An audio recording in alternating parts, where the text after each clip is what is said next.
Mamãe disse que o Papai Noel não traz presentes para visitas quando minha filha perguntou por que ela era a única sem ganhar nada. Os filhos da minha irmã riram. Eu apenas beijei a testa da minha filha e fomos embora. Depois disso, tomei uma única atitude. 5 horas mais tarde, eles começaram a gritar. Foi na véspera de Natal que minha filha aprendeu que tipo de pessoas seus avós realmente eram. Ela tinha 5 anos, aquela idade perfeita em que o Natal ainda é mágico e o Papai Noel é tão real quanto a lua. Chegamos à casa dos meus pais por volta das 4 da tarde. Minha filha segurava os biscoitos de gengibre que tínhamos assado naquela manhã, ainda quentinhos dentro da lata, e dava aqueles passinhos animados de empolgação. Era o nosso terceiro Natal de volta à cidade desde que eu tinha retornado após o divórcio. E, estupidamente, eu me deixei acreditar que naquele ano seria diferente. Tudo parecia perfeito. A varanda estava cheia de luzes, a árvore brilhava pela janela, havia risadas lá dentro. Eu tinha levado presentes para todo mundo, como sempre atenciosos, bem embrulhados, cada um com sua etiqueta. Minha filha e eu até tínhamos feito algumas coisas à mão para os avós, uma foto emoldurada, uma caneca pintada, aquele tipo de presente que crianças dão com orgulho. Dentro da casa, minha irmã já estava lá com os gêmeos, correndo pela sala como esquilos cheios de cafeína. O marido dela contava em voz alta alguma história que ninguém pediu para ouvir, e minha mãe estava na cozinha, fingindo que não nos viu entrar. Senti imediatamente aquele aperto no estômago, o mesmo de sempre desde a adolescência, aquela frieza silenciosa e invisível que ela reservava para mim. Mesmo assim, sorri para minha filha. O jantar aconteceu e passou. Foi aceitável. Meu pai fez perguntas passivo-agressivas sobre o meu trabalho, como sempre. Minha mãe fez uma piada sobre eu ainda não ter encontrado um homem de verdade. Os gêmeos gritavam, minha irmã bebeu chardonnay demais, e minha filha não parava de olhar para a árvore. Ela ficava sussurrando, quando a gente vai abrir os presentes? Finalmente, o momento chegou. As crianças se juntaram em volta da árvore, rasgando papéis, gritando de alegria. Havia dezenas de presentes ali embaixo. Minha filha esperava pacientemente, os olhos brilhando, um sorriso nervoso no rosto. Um por um, os presentes foram sumindo.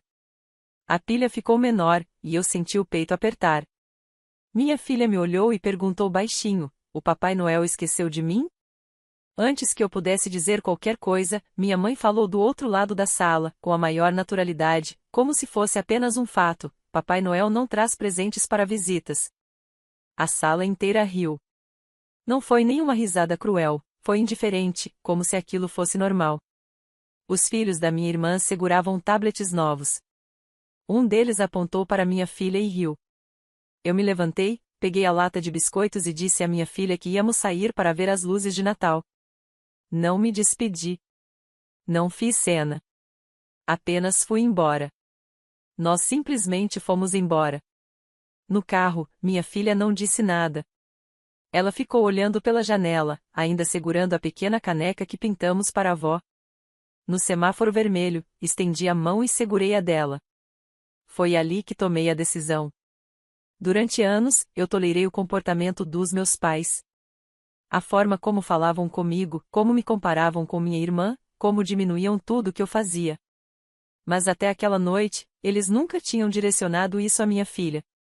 Eu não tinha percebido o quanto de desprezo eles guardavam debaixo da superfície, só esperando um alvo menor e mais vulnerável. Eles eram donos de 49% do negócio que eu construí. Não porque ajudaram a construir, mas porque eu fui ingênua demais. Eu os trouxe para dentro anos atrás, quando comecei, apenas tentando criar algo para a família. Eu continuava administrando tudo, tomando todas as decisões, enquanto eles recebiam um cheque generoso a cada trimestre simplesmente por existirem. Naquela noite, quando cheguei em casa, entrei no painel da empresa. Redigi um e-mail. Em seguida, liguei para minha advogada. Foi na véspera de Natal que minha filha aprendeu que tipo de pessoas seus avós realmente eram. E foi na véspera de Natal que eu decidi que eles tinham acabado de viver às minhas custas. Eu não dormi na noite depois do Natal, nem por um segundo. Fiquei deitada no escuro, ouvindo a respiração suave da minha filha no quarto ao lado, encarando o teto como se ele fosse me dar uma resposta. Não deu. Mas eu já tinha a minha. passei anos me moldando para pessoas que não se importavam se eu quebrasse. Anos mantendo a cordialidade, engolindo insultos disfarçados de piadas, deixando minha mãe fingir que era o centro do universo enquanto eu trabalhava 70 horas por semana para manter o negócio vivo, um negócio que ela nunca levantou um dedo para ajudar a construir. Mas ela cometeu um erro. Esqueceu que, enquanto podia me humilhar 1000 vezes eu continuaria voltando, existia um limite. E ela cruzou esse limite quando fez isso com a minha filha. Às 3 da manhã, levantei e abri o laptop. Sem música dramática, sem digitação movida pela raiva, apenas trabalho frio e focado. Comecei a reunir tudo, os documentos originais, o antigo contrato de parceria, as trocas de e-mails, o histórico de transações. Marquei cada ponto em que eles deixaram de cumprir responsabilidades básicas previstas no acordo. Depois escrevi o e-mail para minha advogada. Curto. Direto. Disse que eu estava pronta. Naquela manhã, enquanto o resto da cidade comia sobras e fingia que estava tudo bem, eu estava no meu escritório assinando o primeiro conjunto de documentos. As engrenagens já estavam girando. No dia 2 de janeiro, protocolei oficialmente o pedido para dissolver a participação de 49% deles na empresa. Eu tinha provas de que não contribuíam com absolutamente nada havia mais de 3 anos. Tinha documentação para sustentar cada afirmação. E, o mais importante, eu tinha controle total da parte operacional. Eu não precisava deles. Eles só ainda não tinham percebido que eu já sabia disso. 2 dias depois, recebi a primeira mensagem. Era da minha mãe. Um áudio longo e furioso. Ela não começou falando do que aconteceu nem perguntando se aquilo tinha a ver com o Natal. Começou com o depois de tudo que fizemos por você. E então veio o verdadeiro motivo da raiva. Perguntou como eu tive coragem de roubar dinheiro deles. Disse que eu estava destruindo a família por causa de um mal-entendido, sendo dramática por causa de um brinquedo de criança. Ouvi uma vez e apaguei. Depois veio a mensagem do meu pai, cheia de culpa. Ele disse que eles estavam falando em fazer mais pelo negócio no ano seguinte. Disse que eu deveria ter ido falar com eles como família. Eu não respondia nada. Porque eu sabia exatamente o que era aquilo. Nunca foi sobre família. Sempre foi sobre poder. Eles lucraram comigo por anos. Viviam confortavelmente com a renda de um negócio que não ajudavam a administrar, enquanto eu trabalhava até tarde, perdia momentos importantes com minha filha só para manter tudo funcionando. E agora que eu tirei isso deles, entraram em pânico. Na segunda semana de janeiro, as mensagens diretas pararam. Eles mudaram de estratégia. Recebi uma ligação de uma tia perguntando se era verdade que eu tinha excluído meus pais. Um primo me mandou uma mensagem vaga dizendo que esperava que eu ainda aparecesse no aniversário da vovó. Minha irmã começou a ficar mais barulhenta nas redes sociais. Alfinetadas no Facebook e no Instagram, legendas passivo-agressivas, fotos com meus pais e hashtags sobre lealdade e amor verdadeiro. Não era sutil. Mesmo assim, eu não respondi. Eu apenas trabalhei. Mantive o negócio melhor do que nunca. Contratei 2 funcionários de meio período, lancei uma nova linha de produtos. As pré-vendas dispararam. E eu não enviei uma única palavra aos meus pais, porque isso não era uma briga de família. Era o começo do fim. E eles não tinham ideia do quanto mais eu ainda estava disposta a tirar deles. Em fevereiro, meus pais já não estavam mais em silêncio. Estavam sendo estratégicos. Não me ligaram. Não mandaram mensagem. Nem sequer perguntaram pela minha filha. Em vez disso, passaram a agir nas sombras, como sempre fizeram, falando com outras pessoas, cochichando, distorcendo a história para se colocarem como vítimas. Começou com coisas pequenas. Uma tia que quase nunca falava comigo mandou mensagem perguntando se eu estava bem, dizendo que tinha ouvido falar de uma tensão, mas que esperava que todos pudéssemos nos reunir na Páscoa. Como se fosse apenas um desentendimento bobo. Como se eu não tivesse passado o Natal vendo o coração da minha filha se partir diante de uma árvore cheia de presentes que não eram para ela. Depois veio uma mensagem de uma prima com quem eu não falava havia quase um ano, perguntando o que realmente estava acontecendo e dizendo que minha mãe contou que eu tinha tido um colapso e estava descontando em todo mundo. Foi essa a versão que escolheram. Que eu era instável, ingrata, que tinha tirado meus pais do negócio do nada, por pura maldade, por causa de um mal-entendido. Eles nunca disseram uma palavra sobre o que deu início a tudo. Nada sobre o que fizeram com a minha filha, nada sobre aquele momento diante da árvore de Natal em que uma menina de 5 anos foi publicamente excluída pelas pessoas que deveriam amá-la mais do que ninguém. Aquilo simplesmente não cabia na narrativa deles. O que realmente importava era o dinheiro. E agora que ele tinha acabado, eles estavam reconstruindo a própria imagem na tentativa de recuperar alguma parte disso. O que eles não contavam era que eu já não me importava mais. Não me importava quem acreditasse neles. Não me importava quem deixasse de me seguir, quem parasse de mandar mensagem, quem escolhesse lados em silêncio sem sequer perguntar o que realmente tinha acontecido. Porque eu já tinha tomado uma decisão. Eu ia levar isso até o fim. Liguei para minha advogada e disse que queria ir além. Não apenas tirar meus pais do negócio, mas eliminar qualquer possibilidade de reivindicação futura. Fechar todas as brechas, apagar os nomes deles de cada documento. Cheguei a solicitar a mudança de nome da empresa, retirando o sobrenome da família que estava ali desde o começo. Um corte simbólico, mas definitivo. Quando foi aprovado, tornei público. Não escrevi um texto longo e emocional. Apenas um comunicado limpo na página da empresa, agradecendo aos clientes por um trimestre recorde e apresentando a nova identidade visual, sem mencionar meus pais em nenhum momento. No dia seguinte, minha irmã postou uma foto dos meus pais sentados na sala, com cara de partir o coração, acompanhada da legenda, vendo o trabalho da sua vida ser roubado. Quase ri. Minha mãe nunca trabalhou um único dia naquele negócio. Não quando eu embalava velas na cozinha às 2 da manhã. Não quando eu atendia pedidos em meio às contrações. Não quando eu escrevia bilhetes de agradecimento à mão com um bebê no colo. Ela estava no Brant. Mas no momento em que os cheques pararam de chegar, aquilo virou, de repente, o trabalho da vida dela. As pessoas acreditaram. Eu sabia que acreditariam. Ela passou a vida inteira construindo essa persona, a matriarca dedicada e exausta, a mãe altruísta. Era tão boa na encenação que poderia chorar sob comando diante de um juiz. Mas eu não estava mais jogando esse jogo. Eu não respondi. Não comentei a postagem. O que fiz foi ligar para o meu contador, porque o próximo passo seria o mais duro de todos, o financeiro, e eles nem imaginavam que estava vindo. Eu não estava apenas cortando o acesso deles. Eu estava prestes a apagar cada vestígio da presença deles daquilo que achavam que possuíam. E, depois disso, não haveria volta.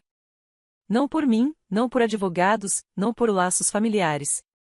Porque sangue não faz uma família. Amor faz.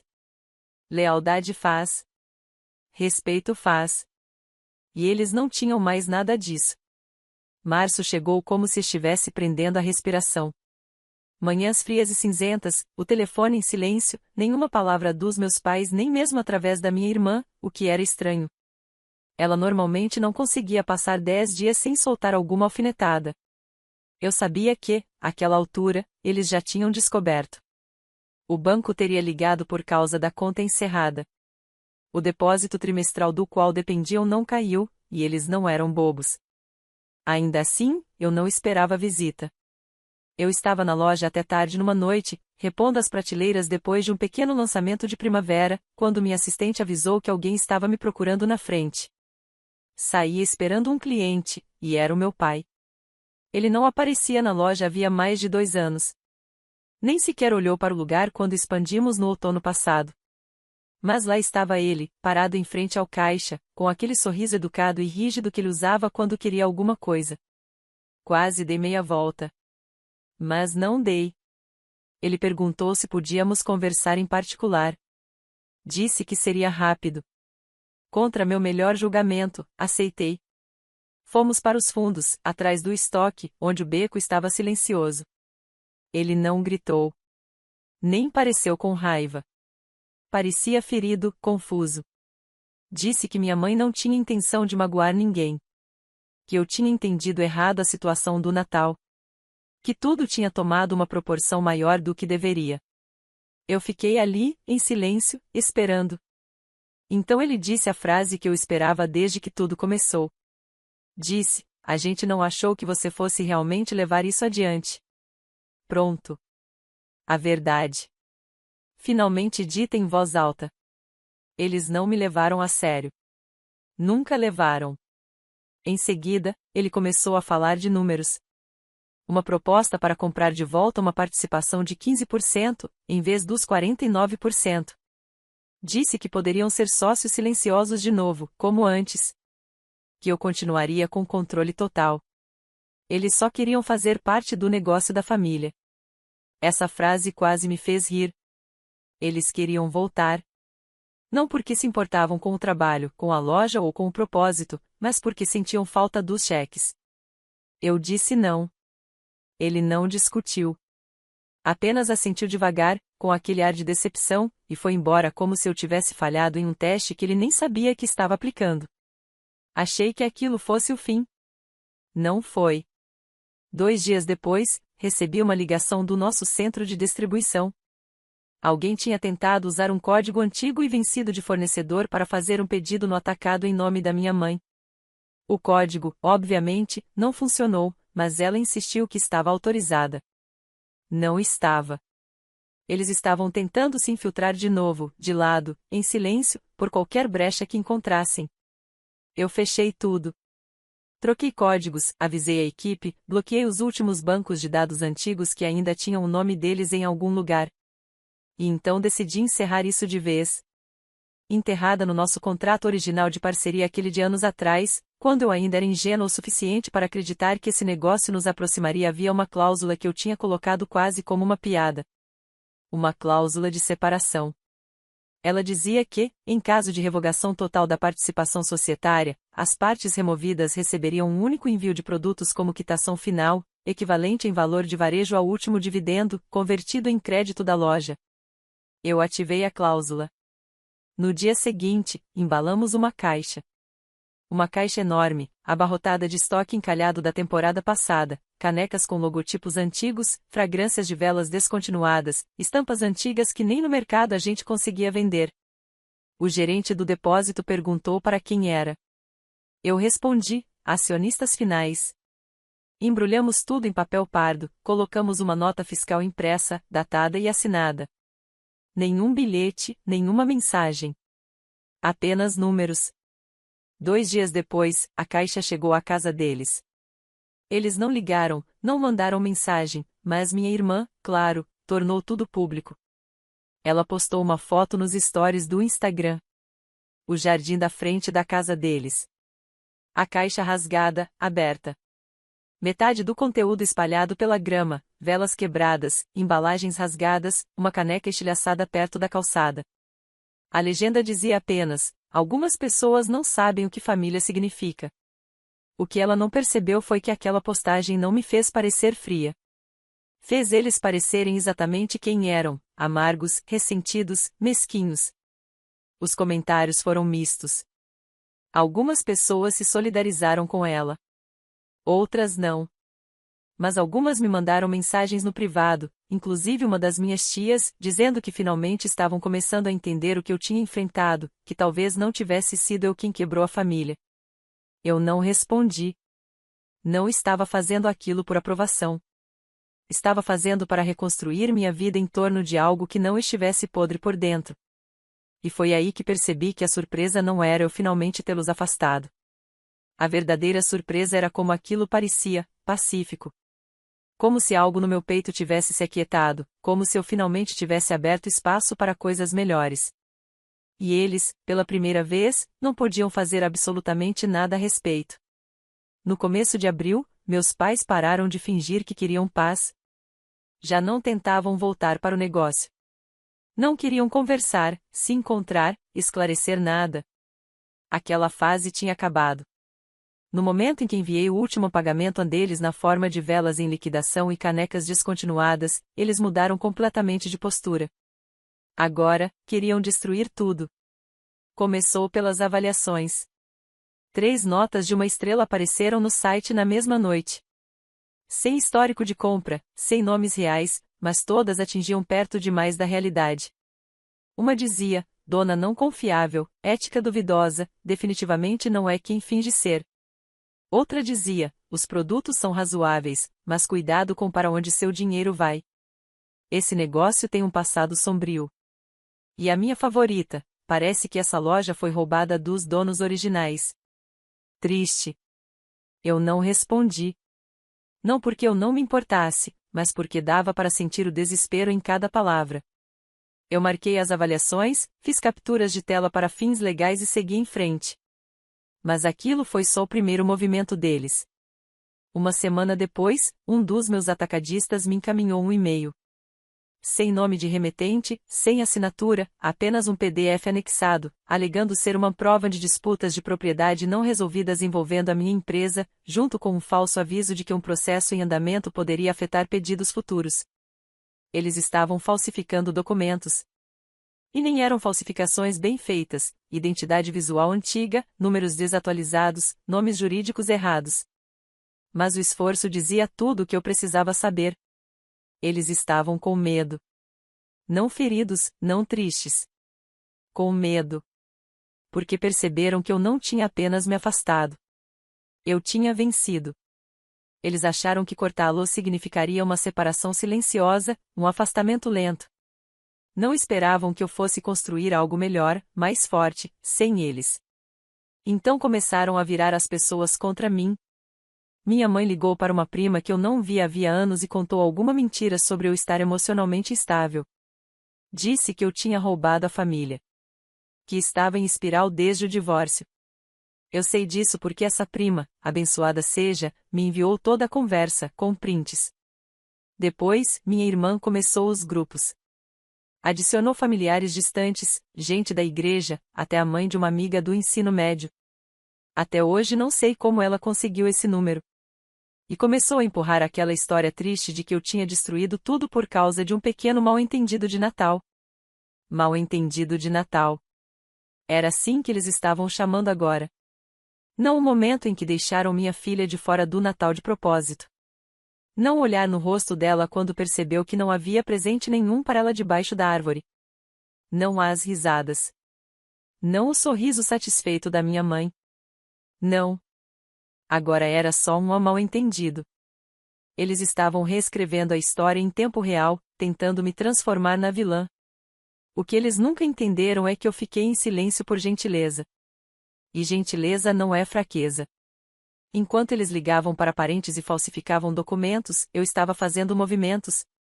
Passei o último mês negociando o aluguel do ponto mais visível da cidade, um lote de esquina que estava vazio havia anos. Todo negócio que tentou abrir ali teve dificuldade.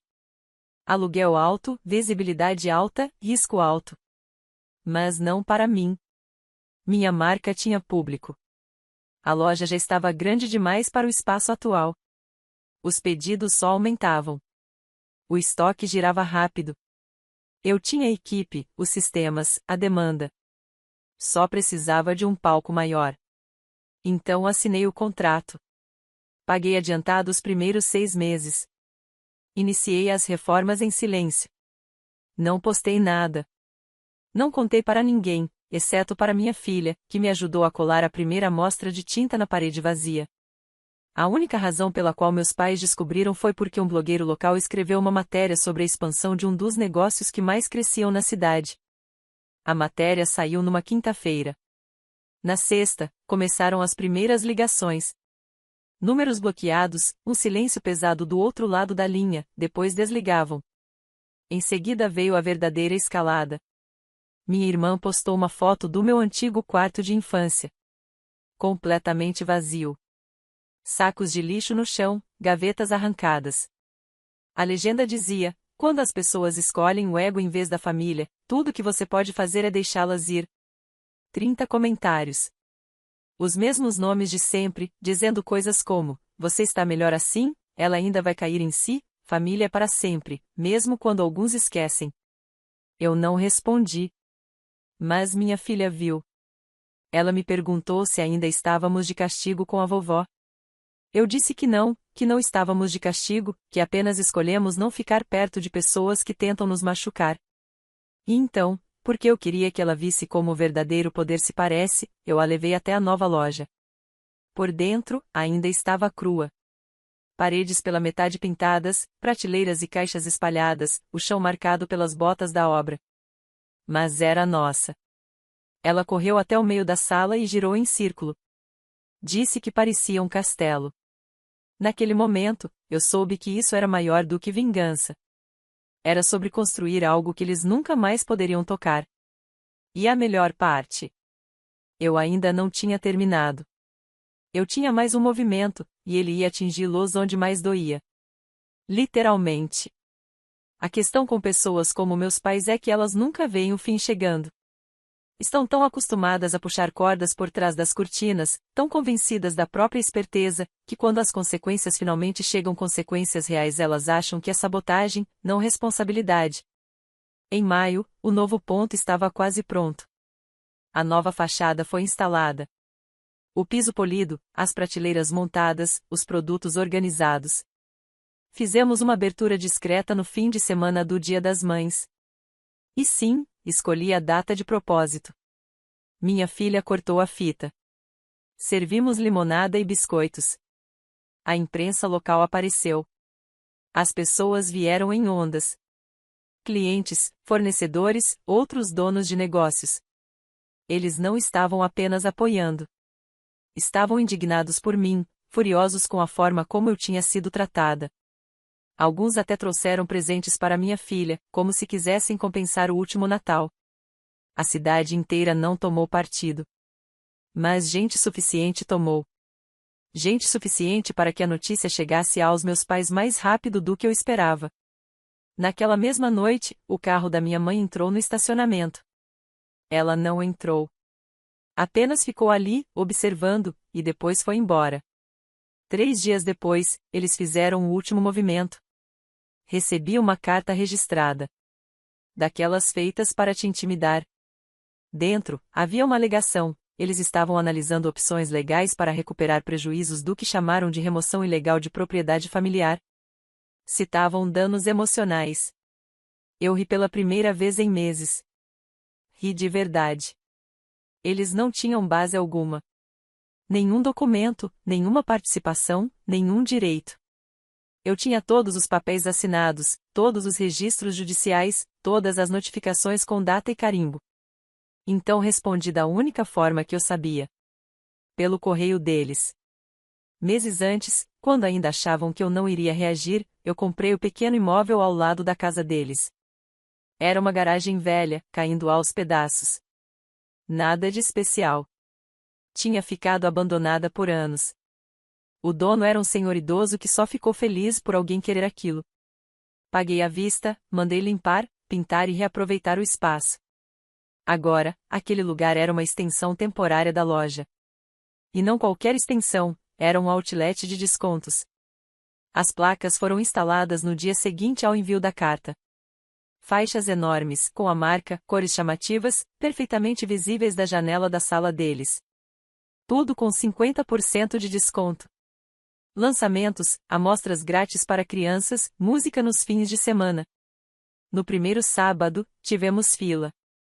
No segundo, food trucks locais pediram para participar. No terceiro, o carro da minha irmã já não aparecia mais na casa deles. Eu nunca contei a ninguém porque escolhi aquele endereço, mas eles sabiam. Minha mãe apareceu uma vez, no meio da semana. Parou do outro lado da rua, ficou sentada no carro com o motor ligado. Meu gerente a viu pela vitrine. Disse que ela não desceu, só ficou olhando por um tempo, depois foi embora. Foi a última vez que qualquer um deles deu as caras. O processo nunca veio. Claro que não. Aquilo tudo era só barulho. As avaliações falsas pararam. As ligações cessaram. Até minha irmã parou de postar. O grupo da família, aquele do qual eu tinha sido silenciosamente removida meses antes, foi apagado por completo. Alguns parentes me procuraram em particular, mas a maioria ficou em silêncio. Alguns por vergonha, outros por covardia. Eu não me importei. Porque, no verão, o faturamento tinha crescido 160%. Minha filha voltou a sorrir. E eu estava finalmente livre deles, da culpa, da vergonha que eu nem percebia que carregava desde criança. As pessoas dizem que família é tudo. Mas, às vezes, família é uma jaula. E escolher ir embora, escolher a si mesma, a sua paz, o seu filho, não é traição. É sobrevivência. Então, não, eu não me vinguei. Ficou melhor. E a última coisa que eles viram, ao olhar pela janela, não foi eu implorando para ser aceita de volta.